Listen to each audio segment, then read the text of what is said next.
বন্ধুরা, আমি আজকে আবার চলে আসলাম একটা রেসিপি নিয়ে। আমি আজকে ভোলা মাছের ঝাল করব। আমি অফ ক্যামেরায় ভোলা মাছটা ভেজে রেখেছি। এবার এই তেলের মধ্যেই একটু কালো জিরে ফোড়ন দেবো।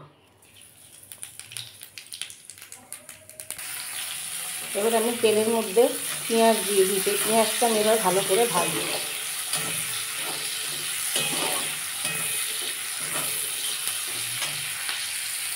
পেঁয়াজটা ভাজা ভাজা হয়ে গেছে। আমি একটু বেগুন আর টমেটো দিয়ে দেবো, দিয়ে এটাকে ভালো করে ভাজবো।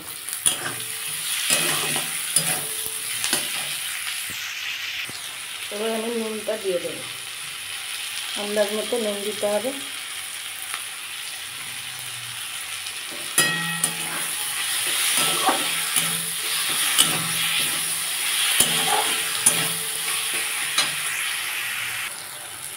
এবার আমি মশলা দিয়ে দেবো, আদা রসুন বাটা,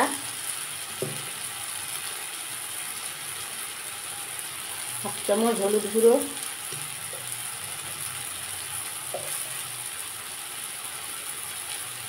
হাফ চামচ লঙ্কার গুঁড়ো একটু দিলাম, দিয়ে এটাকে আমি ভালো করে কষবো।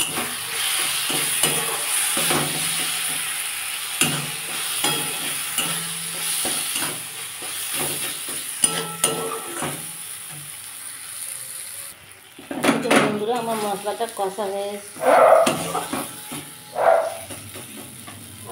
এবার আমি এতে সর্ষেটা বেটে আমি ছেঁকে নিয়েছিলাম, কারণ সর্ষের খোলাগুলো থাকে, তো ওই জন্য খোলাটা বেছে নিয়েছি। এতে সর্ষে আছে আর কাজু বাদাম আছে।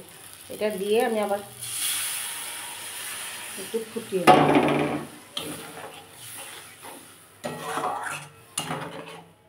এই বাটিতে সামান্য একটু জল দেবো।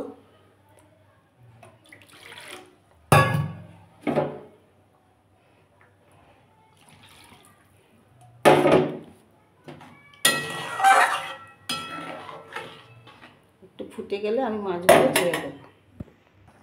এখন বন্ধুরা, আমার ঝোলটা ফুটে গেছে। এবার আমি একে একে মাছগুলো দিয়ে দেবো।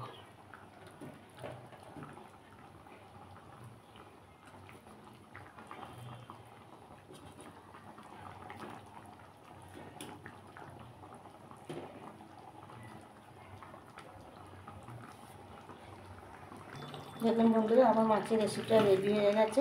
আমি এবার ওপর দিয়ে ধনেপাতা ছড়িয়ে দেবো।